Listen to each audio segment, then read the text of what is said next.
جنگ صفین 37 ہجری جولائی 657 عیسوی میں خلیفہ چہارم حضرت علی ابن ابی طالب علیہ السلام اور شام کے گورنر معاویہ بن ابی سفیان کے درمیان میں ہوئی۔ یہ جنگ دریائے فرات کے کنارے اس علاقے میں ہوئی جو اب ملک شام میں شامل ہے۔ اس جنگ میں شامی افواج کے 45,000 اور خلیفہ کی افواج کے 25,000 افراد شہید ہوئے، جن میں سے بیشتر اصحاب رسول صلی اللہ علیہ وآلہ وسلم تھے۔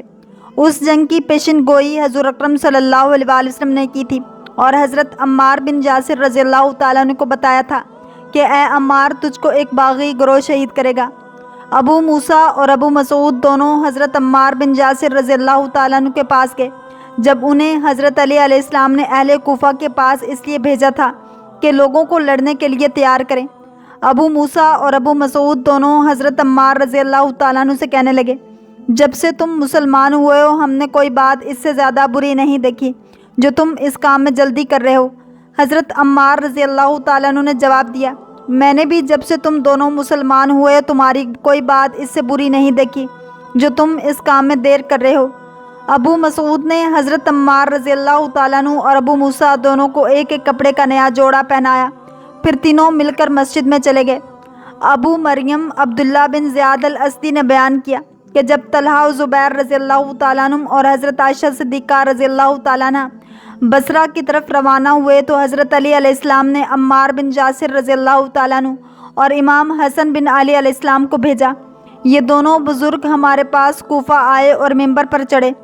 حضرت امام حسن بن علی علیہ السلام ممبر کے اوپر سب سے اونچی جگہ پر تھے اور عمار بن یاسر رضی اللہ تعالیٰ عنہ ان سے نیچے تھے۔ پھر ہم ان کے پاس جمع ہو گئے اور میں نے حضرت عمار رضی اللہ تعالیٰ عنہ کو یہ کہتے سنا کہ حضرت عائشہ صدیقہ رضی اللہ تعالیٰ عنہ بصرہ گئی ہیں اور اللہ کی قسم وہ دنیا و آخرت میں تمہارے نبی کریم صلی اللہ علیہ وآلہ وسلم کی پاک بیوی ہیں، لیکن اللہ تعالیٰ نے تمہیں آزمایا ہے تاکہ جان لے کہ تم اس اللہ کی اطاعت کرتے ہو یا عائشہ کی۔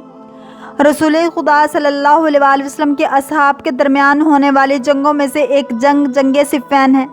اس جنگ میں رسول خدا صلی اللہ علیہ وآلہ وسلم کے بہت سے اصحاب شہید ہوئے اور ان کی یہی شہادت اس جنگ میں طرفین کے حق اور باطل ہونے کا فیصلہ بھی کرتی ہے اور یہ بتاتی ہے کہ اس جنگ میں کون سا گروہ حق پر تھا اور کون سا باطل پر۔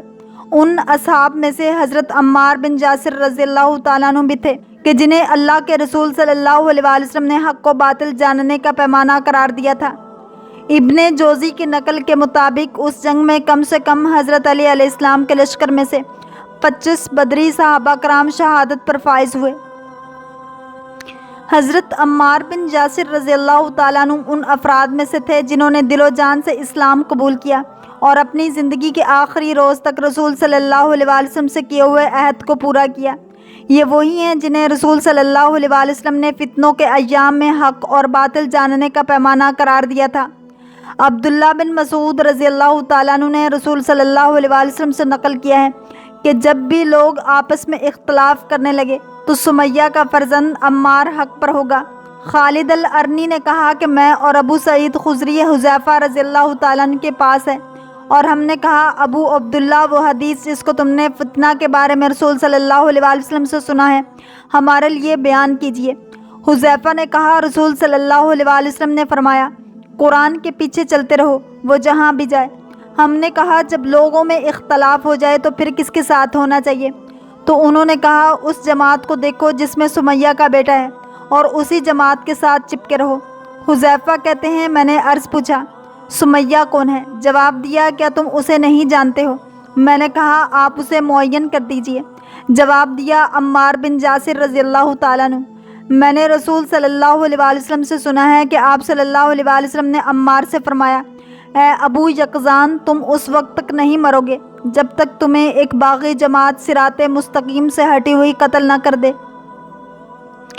ابو بکر بن محمد بن عمر بن حزم نے اپنے والد سے نقل کیا ہے کہ جب عمار رضی اللہ تعالیٰ عنہ شہید ہو گئے، عمر بن حزم عمر عاص کے پاس گئے اور کہا، عمار قتل ہو گئے، اور رسول صلی اللہ علیہ وآلہ وسلم نے فرمایا تھا، عمار تمہیں باغی اور ظالم جماعت قتل کرے گی۔ عمر عاص غمناک ہو کر اٹھا اور لا حول ولا قوت الا باللہ کہتا ہوا معاویہ کے پاس پہنچا تو معاویہ نے سوال کیا کہ کیا ہوا؟ کہا، عمار قتل ہو گئے ہیں۔ معاویہ نے کہا، قتل ہو گئے ہیں تو ہو گئے، اب کیا کریں؟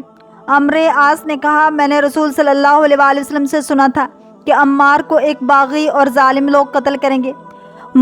معاویہ نے جواب دیا ہم نے تو عمار کو قتل نہیں کیا، عمار کو علی علیہ السلام اور ان کے ساتھیوں نے قتل کیا ہے اور اسے اپنے ساتھ لائے اور انہیں ہماری تلوار اور نیزوں کے سامنے لے کر آئے۔ یہ حدیث مضبوط ترین اور صحیح ترین احادیث میں سے ہے۔ اور جب معاویہ اس حدیث کے انکار کرنے سے قاصر ہوا تو کہا عمار کو ان لوگوں نے قتل کیا ہے جو لوگ ان کو اپنے ساتھ لائے تھے۔ حضرت علی علیہ السلام نے معاویہ کے جواب میں فرمایا اس دلیل کی بنا پر حضرت حمزہ رضی اللہ تعالیٰ عنہ کے قاتل رسول صلی اللہ علیہ وآلہ وسلم تھے۔ اس دلیل کی بنا پر حضرت حمزہ رضی اللہ تعالیٰ عنہ کے قاتل رسول صلی اللہ علیہ وآلہ وسلم تھے، اس لیے حضرت حمزہ رضی اللہ تعالیٰ عنہ کو اپنے ساتھ احد میں لائے تھے۔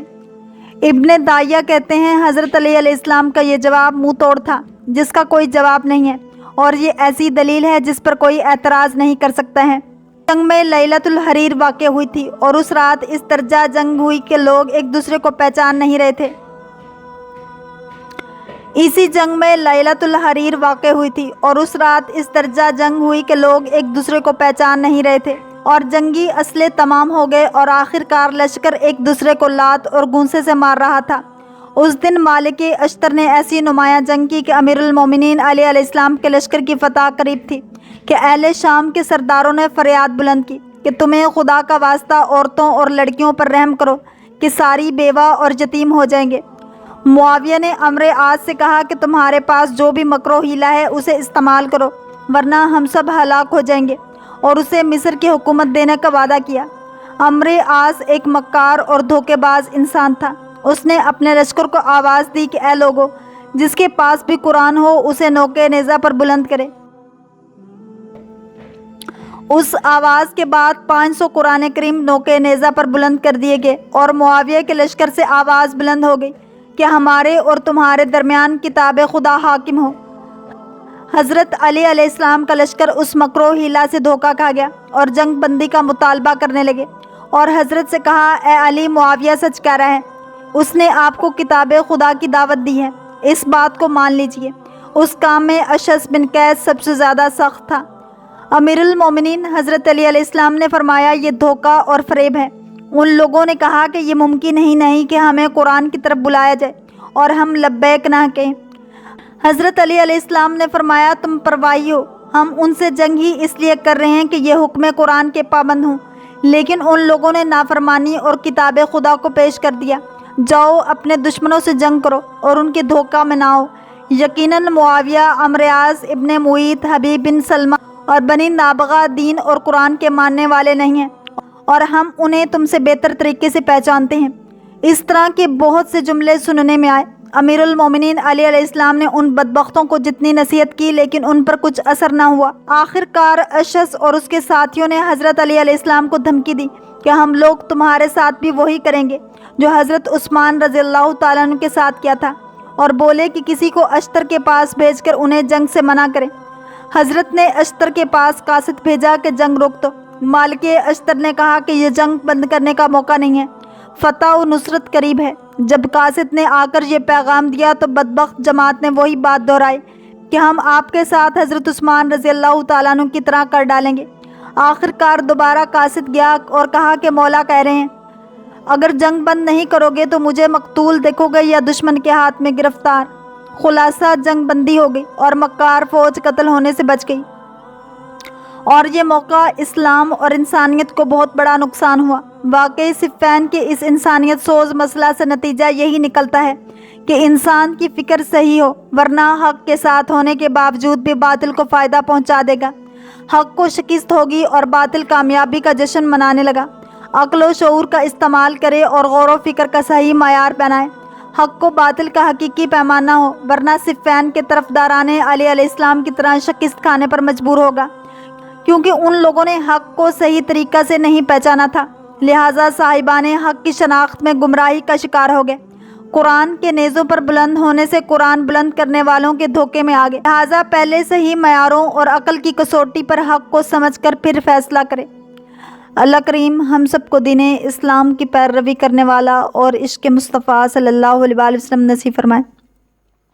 اگر آپ کو یہ ویڈیو پسند آئی ہے تو لائک، شیئر اور سبسکرائب کرنا مت بھولیے تاکہ ایسی ہی اسلامک انفارمیٹیو ویڈیوز آپ تک پہنچتی رہیں۔